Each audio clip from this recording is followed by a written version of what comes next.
الحمد لله رب العالمين والصلاة والسلام على سيد الأنبياء والمرسلين محمد وآله وأصحابه أجمعين. أما بعد فأعوذ بالله من الشيطان الرجيم. بسم الله الرحمن الرحيم. شهر رمضان الذي أنزل فيه القرآن. وقال النبي صلى الله عليه وسلم: رمضان شهر الله. وقال عليه الصلاة والسلام: إن الله سبحانه وتعالى يقول: الصوم لي وأنا أجزي به، أو كما قال عليه الصلاة والسلام. وقال الله سبحانه وتعالى: كتب عليكم الصيام كما كتب على الذين من قبلكم لعلكم تتقون أياما معدودات. فمن كان منكم مريضا أو على سفر فعدة من أيام أخر، وعلى الذين يطيقونه فدية طعام مسكين، فمن تطوع خيرا فهو خير له، وأن تصوموا خير لكم إن كنتم تعلمون.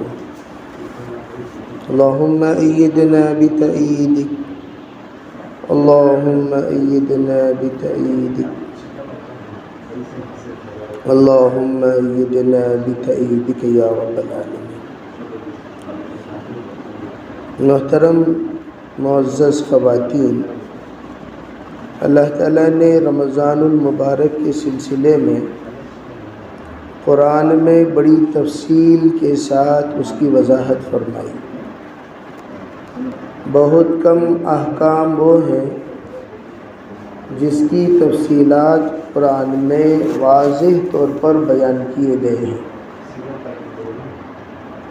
ان میں رمضان المبارک کا مہینہ بھی ہے، روزے کا مسائل بھی ہے. روزے کے مسائل اللہ نے بڑی تفصیل سے بیان کیے، اور رمضان کی فضیلت بھی اللہ نے بیان کیا. چنانچہ اللہ تعالیٰ نے یوں کہا: اے ایمان والو، تم پر اللہ نے روزہ فرض کیا، اسی طرح جس طرح تم سے پہلے لوگوں پر اللہ نے فرض کیا.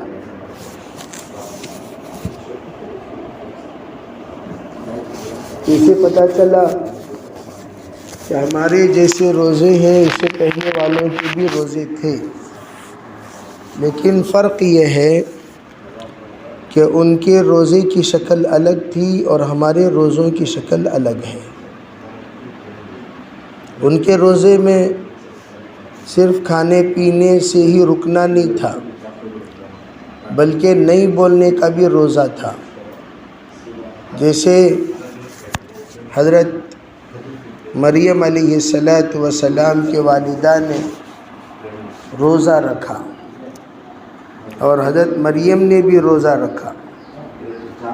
انی نذرت للرحمن صوما، میں نے رحمان کے لیے روزے کی نیت مانی. اور روزے کی نیت حضرت مریم علیہ السلام کی نیت یہ کیوں تھی کہ اگر آپ لوگوں کو عیسیٰ علیہ السلام کے بارے میں کچھ پوچھنا ہے تو میں تو روزہ رکھی ہوئی ہوں نہیں بولنے کا. فلن اکلم اليوم انسیہ، تو آپ جو بھی بات کرنا ہے براہ راست یہ بچہ عیسیٰ ہے علیہ السلام، ان سے بات کرو. چنانچہ فاشارت الیہ قالوا کیف نکلم من کان فی المہد صبیہ، انہوں نے اشارہ کر دیا عیسیٰ علیہ السلام کی طرف، آپ ان سے بات کرو۔ تو انہوں نے پوچھا لوگوں نے کہ ہم یہ بچے سے کیسے بات کر سکتے ہیں جو گود میں ہے؟ تو پتہ چلا کہ روزہ اس زمانے میں نہیں بولنے کا بھی تھا۔ داؤد علیہ السلام کا روزہ دودھ نہ پینے کا، داؤد علیہ السلام کا روزہ دودھ نہ پینے کا۔ انہوں نے یہ نیت کر لی تھی کہ میں دودھ نہیں پیوں گا۔ چنانچہ داؤد علیہ السلام دودھ نہیں پیا کرتے تھے۔ تو چنانچہ جتنے بھی یہودی تھے اس زمانے میں وہ لوگ بھی دودھ نہیں پیتے تھے، وہ لوگ بھی یہ قسم کھا لیے کہ ہم بھی دودھ نہیں پئیں گے۔ تو ایک لطیفہ لوگوں نے سنایا، یہ جو سلیمانی مشہور ہے بغیر دودھ کی چائے، یہ اسی لیے اس کو سلیمانی کہا جاتا ہے۔ جب داؤد علیہ السلام اور ان کے خاندان والے دودھ نہیں پیتے تھے تو کیا پیتے تھے؟ تو لوگوں نے ایک لطیفہ بنا دیا، سلیمانی پیتے تھے، اسی لیے سلیمان علیہ السلام کی طرف منسوب کر دیا گیا۔ حقیقت وہ نہیں ہے، لیکن روزہ اس زمانے میں دودھ نہ پینے کا۔ حضرت نبی علیہ السلام بھی اپنے زمانے میں ایک نیت کر لی تھی کہ میں شہد نہیں پیوں گا۔ لمبا واقعہ ہے، تفصیلی واقعہ، تو آپ نے نیت کی میں شہد نہیں پیوں گا۔ تو آپ نے پچھلے انبیاء علیہ السلام کی ان عادتوں کو ذہن میں رکھ کر کہ حلال کو حرام کرنے کی اجازت تھی، تو اسی کو رکھ کر آپ نے بھی نیت کر لی۔ اللہ نے فوراً واضح کر دیا، لِمَ تُحَرِّمُ مَا أَحَلَّ اللَّهُ لَكَ، اللہ نے جس کو حلال کیا آپ نے اس کو حرام کیوں کیے؟ اس کی تو اجازت نہیں ہے۔ تو چنانچہ آپ نے اس کو چھوڑ دیا اور آپ نے صاف کہا، احل الحلال وحرم الحرام، حلال بھی واضح ہے، حرام بھی واضح ہے، حلال کو حلال سمجھو، حرام کو حرام سمجھو۔ تو رمضان المبارک کا مہینہ یہ روزوں کا مہینہ ہے۔ علماء فرماتے ہیں رمضان میں ہر ایک انسان حرام سے بچنے کا ارادہ رکھتا ہے، زبان کی، کانوں کی، دل کی، دماغ کی، سوچ کی، وہ تمام حرمتیں جس سے اللہ تعالیٰ نے حرام کیا کہ کان میں یہ نہ سنو، زبان سے یہ نہ بولو، آنکھوں سے یہ نہ دیکھو، دل سے یہ نہ سوچو، دماغ سے یہ نہ تدبر کرو، ان تمام کو حرام کر لیتا ہے۔ روزہ وہی جذبے کو پیدا کرنے کے لیے ہے۔ روزہ کیوں ہے؟ طبیعت کو شریعت بنانے کے لیے، طبیعت کو شریعت بنانے کے لیے، تاکہ ہماری جو طبیعت اس وقت من چلن طبیعت بن چکی ہے اس کو رب چلن بناؤ۔ بے ہر ایک کی طبیعت اپنے من کے اعتبار سے چلتی ہے۔ ان کو یہ کہا جائے، بھائی یہ جو طبیعت تمہاری چل رہی ہے یہ اللہ کو مطلوب نہیں ہے، تمہارے مزاج کے مطابق تم کھانا کھا رہے ہو، شریعت کے مطابق کھایا کرو۔ تمہارے مزاج کے مطابق کپڑا پہن رہے ہو، شریعت کے مطابق پہنو۔ تمہارے مطابق جی رہے ہو، شریعت کے مطابق جیو۔ رمضان ہم لوگوں کا پیر بن کر آیا، شیخ بن کر آیا، مربی بن کر آیا، تربیت کرتا ہے رمضان۔ اگر رمضان تربیت نہ کرے ہم تو گمراہ ہو جائیں گے۔ تو اللہ نے قدرتی نظام بنایا تربیت کا۔ جیسے آج کل تربیت کا جذبہ تو لوگوں کے اندر ہوتا نہیں، وہ جا کر بھائی میری تربیت کرو، میری تربیت کرو، کوئی نہیں کہتا۔ ہر ایک اپنے آپ کو کامل سمجھتا ہے، مکمل سمجھتا ہے، اور وہ یہ نہیں سمجھتا ہے کہ مجھے کسی کی تربیت میں رہنی ہے، مجھے اپنے آپ کو اصلاح کرنا ہے۔ لیکن اللہ نے ایک نظام بنایا، قدرتی نظام تربیت کا۔ تم کسی کی اصلاح میں جا کر اپنے آپ کو سدھارنے کو تیار نہیں، کوئی بات نہیں، ہم ایک نظام بناتے ہیں رمضان کا، آٹومیٹک تم سدھر جاؤ گے۔ چنانچہ رمضان میں دیکھو سب ایسے صوفی بن جاتے ہیں، یہ بلی بھی دودھ پیتی کیا، سب خاموش، تابعدار، وفادار، سب کے سب، زبان کنٹرول، آنکھیں کنٹرول، دل کنٹرول، دماغ کنٹرول رکھنا چاہیے۔ فرمایا رمضان کا روزہ جس کو لگ گیا اس کے اندر تقویٰ پیدا ہو گیا، وہ احتیاط والی زندگی گزارے گا، سحری میں بھی احتیاط، افطاری میں بھی احتیاط، دن میں بھی احتیاط، رات میں بھی احتیاط، یہاں تک کہ اس بندے کے اندر وہ تمام چیزیں جن چیزوں کا یہ عادی تھا اس سے بھی بیزار ہو جاتا ہے۔ بعض مرتبہ اپنے آپ سے نفرت ہونے لگتی ہے، کیسا میں گندا انسان ہوں، ارے بھئی میں کیسے یہ سب عادتوں کا شکار ہو گیا، میں کیسے ان تمام باتوں کا شکار ہو گیا، میں کیسے ان تمام غیر غلط چیزوں کا میں عادی بن گیا۔ وہ اپنے آپ کو کوسنے لگتا ہے، اپنے آپ کو برا بھلا بولنے لگتا ہے۔ جب اس کو اللہ کے طرف سے تربیت کا مرحلہ پار ہو جاتا ہے، پھر رمضان المبارک کے بعد اس کی زندگی متقی والی زندگی بن جاتی ہے۔ اسی لیے کہتے ہیں سحری اور افطاری یہ ہم لوگ بڑے احتیاط سے کریں، حلال سے سحری کریں، حلال سے افطاری کریں، تراویح کا اہتمام کریں۔ پورا رمضان المبارک کا روزہ اور تراویح کی نمازیں جو بندہ ادا کرتا ہے، اللہ پورا سال عبادت کا ثواب لکھتے ہیں، پورا سال پابند ہونے کا ثواب لکھتے ہیں، پورا سال اللہ کی اطاعت اور پرہیزگاری میں گزارنے کا ثواب لکھتے ہیں۔ اور خصوصاً ہماری خواتین کو تو دگنا تگنا 4 گنا 5 گنا ثواب ملتا ہے۔ یہ بیچاریاں رمضان المبارک میں عبادت کے ساتھ خدمت کرتی ہیں، ایک طرف روزہ بھی ہیں، ایک طرف تراویح بھی ہیں، ایک طرف چائے بھی بنا کر پلاتی ہیں، سحری پکا کر کھلاتی ہیں، افطاری کا انتظام کرتی ہیں، کھانا بھی بناتی ہیں۔ ان کی خدمت میں کوئی کمی نہیں آتی، خدمت بڑھ جاتی ہے۔ مرد حضرات کا حوصلہ پست ہو گیا تو یہ آرام کر لیتے ہیں، لیکن مستورات کو آرام کا موقع ہی نہیں ملتا۔ عید کے دن تو مردوں کو چھٹی ملتی ہے، مستورات کی عید کے دن بھی چھٹی نہیں۔ جب کوئی نہ کوئی خوشی یا غم کا موقع ہوتا ہے عورتوں کے ذمے کام بڑھ جاتا ہے، تو خدمت سے خدا ملتا ہے۔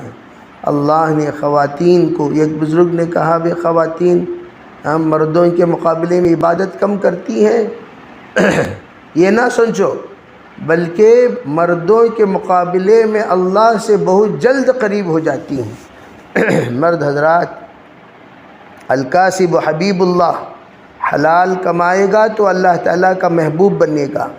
مستورات ہماری خدمت کے ذریعے سے روزانہ اللہ کی قربت اختیار کرتی ہیں، تو اس لیے رمضان المبارک میں ہر چیز کا بھاؤ بڑھ جاتا ہے، اس لیے کہ روزے کے ساتھ سبحان اللہ، الحمدللہ ولا الہ الا اللہ اس کا مقام بڑھ گیا۔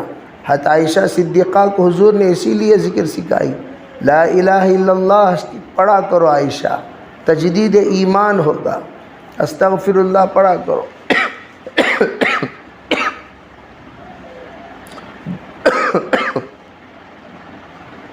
گناہ مٹیں گے۔ اسألک الجنہ کہا کرو، جنت کے قابل بنو گی۔ ونعوذ بک من النار کہا کرو، اللہ جہنم سے بچاؤ نصیب کرے گا۔ تو ہمارا کام کھانا پکاتے پکاتے، جھاڑو لگاتے لگاتے، گھر کی صفائی کرتے کرتے لا الہ الا اللہ، استغفر اللہ، اسألک الجنہ ونعوذ بک من النار پڑھتے رہیں۔ حضرت شیخ فرماتے ہیں ہماری گھر کی عورتیں کام و کاج کے ساتھ آرام سے 10 پاریں پڑھ لیا کرتی ہیں، 10 پاریں یعنی لگ بھگ 10 کے قریب۔ ہماری عورتیں بھی پڑھ سکتی ہیں، میں ساتھیوں سے کہا کرتا ہوں، میں نیت کر لو، بس لمبی نیت نہیں، جب بھی اذان ہوگی قرآن لے کر بیٹھ جائیں گے۔ اذان ہو گئی فجر کی، ایک پارہ پڑھ لو، ظہر کی ایک پارہ پڑھ لو، عصر کی ایک پارہ پڑھ لو، مغرب عشاء ماشاءاللہ تراویح میں تو آپ رہتی ہیں، تو آپ اگر 3 پارے بھی پڑھ لیں تو ماشاءاللہ 3 قرآن مکمل ہو جائے گا۔ تو ہماری بہنیں اس کا خیال رکھیں، 3 قرآن کم از کم ختم کریں۔ اللہ مجھے بھی عمل کی توفیق عطا فرمائے۔ اور اس کے علاوہ غیبت، بیکار باتیں، رمضان میں روزہ رکھی ہوئی ہیں، آپ اپنی زبان کو کنٹرول، دل کو کنٹرول، دماغ کو کنٹرول، سوچ کو کنٹرول میں رکھیں۔ بیکار باتیں سے اپنے آپ کو اجتناب کریں، بیکار کام سے اجتناب کریں اور اپنے آپ کو مشغول رکھیں۔ اگر کوئی کام نہیں، آرام کریں، آرام کریں، آرام کریں۔ موبائل جہاں تک ہو سکے کم استعمال کریں، قرآن پاک دیکھ کر پڑھا کریں۔ اپنے بچوں کو بھی روزے کے عادی بنائیں، گھر کے اندر بیمار ہیں ان سے بھی کہیں سب اٹھ کر سحری کریں، جتنی دیر سحری کر سکتے ہیں، سحری کرنے کے بعد جتنی دیر روزہ رکھ سکتے ہیں اتنی دیر روزہ رکھیں، 9 بجے تک، 10 بجے تک۔ شوگر پیشنٹ ہیں وہ بھی آرام سے روزہ رکھ سکتے ہیں، صبح دوپہر شام جو کی گنجی پی لیا کریں، جو کا حریرہ پی لیا کریں، سنت ہے۔ اللہ کے رسول علیہ السلام رمضان میں جو خوب استعمال کیا کرتے تھے، پی لیا کریں اور اس کے ذریعے سے آپ کو قوت ملے گی۔ یہاں تک کہ اگر کوئی بہن ماں بننے والی ہے اس کے لیے بھی بہت فائدہ ہوگا، سستی، تھکان، کمزوری محسوس نہیں ہوگی۔ اگر اس کے گود میں بچہ ہے تب بھی اسے سستی، تھکان محسوس نہیں ہوگی، آرام سے اس کا روزہ مکمل ہوگا۔ شوگر پیشنٹ ہیں ان کو بھی کوئی تھکان نہیں۔ اگر کوئی روزہ شروع ہی سے رکھنے کی نیت نہ کریں، فرمایا وہ گنہگار ہوں گے۔ اس لیے سحری کرو، روزہ شروع کرو، جتنی دیر روزہ رکھ سکتے روزہ رکھو، بعد میں افطاری کر لو۔ بہت سارے لوگ ماشاءاللہ اس طرح روزہ رکھتے رکھتے پورا روزہ مکمل کر لیے، تو آپ بھی روزہ مکمل کریں۔ اور اس کے علاوہ پکوان کے سلسلے میں ہمیشہ چند باتیں کہا کرتا ہوں۔ باسی کھانا تازہ سالن، تازہ سالن باسی کھانا، اس طرح استعمال مت کرو۔ تازہ اور باسی کھانے سے طبیعت بگڑ جاتی ہے، حدیث میں منع ہے۔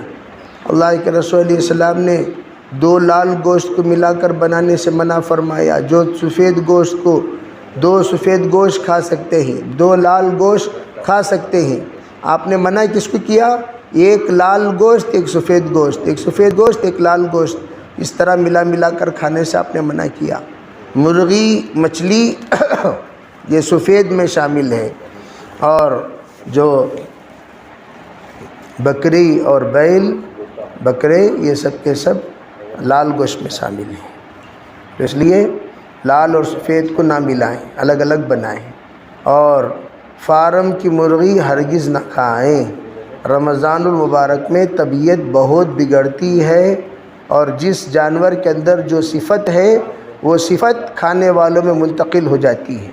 آپ دیکھتے ہیں فارم کی مرغی سکرات کی حالت میں رہتی ہے، ہمیشہ نیچے چھوڑے تو بھی نہ بھاگتی ہے، نہ چلتی ہے، نہ اڑتی ہے، نہ بھاگتی ہے۔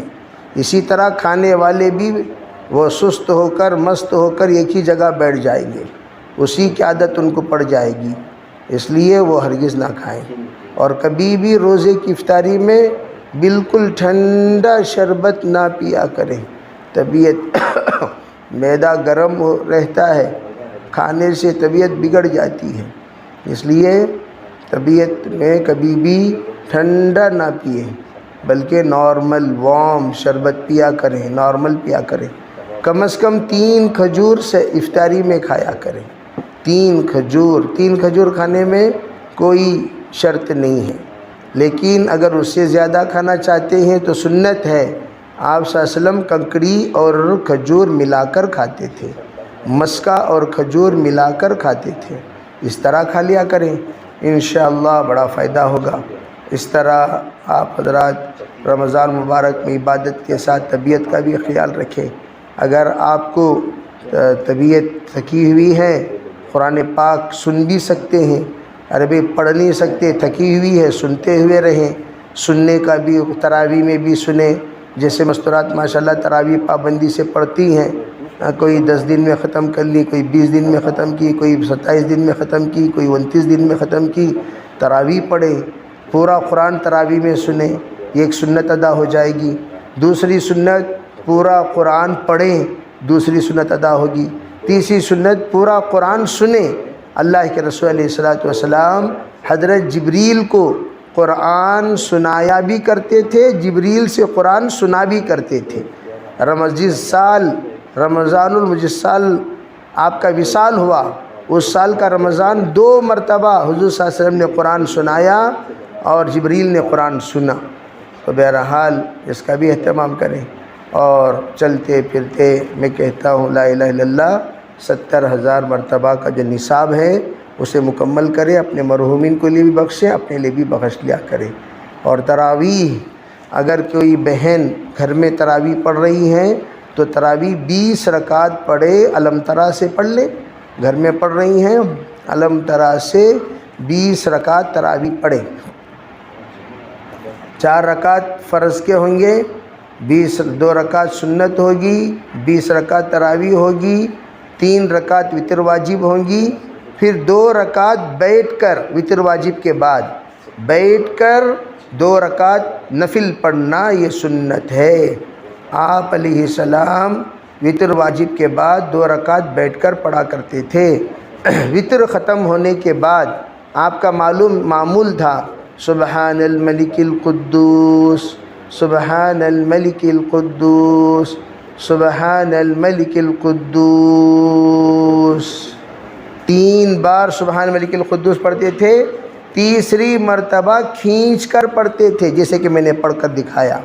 اس طرح وتر کے بعد 3 بار پڑھنا سنت ہے. اب 4 رکعت کے بعد وہ جو تسبیحات ہیں، آپ 4 رکعت کے بعد ذکر کر لیں، دعا کر لیں، تسبیح کر لیں، تھوڑی دیر آرام کر لیں، چائے پی لیں. ہر 4 رکعت کے بعد تھوڑی دیر وقفہ دینا، یہ سنت ہے. مکے والے ہر 4 رکعت کے بعد طواف کرتے تھے، مدینے والے نفل پڑھتے تھے. تو ہم جو مناسب ہیں جو کر لیا کریں. یہ جو دعا ہے تراویح کی دعا، یہ آ کر ذکر کے طور پر طے کی گئی ہیں. یہ مستحب ہے، جو کچھ بھی نہیں پڑھنا جانتے وہ پڑھ لیا کریں تاکہ اس وقفے میں اللہ کا ذکر کر لیا کریں. بہرحال رمضان دعوت کا مہینہ ہے. انشاءاللہ کم از کم 3 دن رمضان میں ہماری تمام بہنیں لگائیں. دعوت کا بہت ساری خواتین وہ ہیں جو رمضان پا کر بھی بیچاریوں کو رمضان کا کچھ پتہ نہیں، کیا کرنا کیا نہیں کرنا. ہم انشاءاللہ جائیں گے 3 دن، بڑا فائدہ ہوگا. ماشاءاللہ ہماری یہاں آئی ہوئی بہنوں میں رمضان میں اللہ ان کو عشرے کی توفیق دیا. 3 دن ہم مرد حضرات کو 2 مرتبہ 3 دن بھیجیں اور خود 1 مرتبہ 3 دن لگا لیا کریں. مردوں کو 3 مرتبہ 3 دن، ہر عشرے میں 3 دن. اس میں مردوں کے ساتھ مستورات، مرد حضرات مردوں کے ساتھ 2 مرتبہ وقت لگائیں، تیسری مرتبہ مستورات کے ساتھ وقت لگائیں. اللہ تعالی ہمیں توفیق عطا فرمائے. ماشاءاللہ آئی ہوئی بہنوں سے گزارش ہے، جو بہنیں اس وقت رمضان مبارک کے مبارک مہینوں پر سے گزر رہی ہیں، نیت کریں، ارادہ کریں، عزائم کریں. انشاءاللہ 3 دن لگانے کی اللہ آسان کرے گا. دوسری بات، رمضان مبارک کے بعد بیرون کی چلے کی نیت کریں. چھٹیاں بھی آ رہی ہیں بچوں کی، تو بیرون کی نیت کریں، چلے کی نیت کریں، انشاءاللہ عشرے کی نیت کریں، بڑا فائدہ ہوگا. اللہ عمل کی توفیق عطا فرمائے. جلدی تشکیل کر لیں.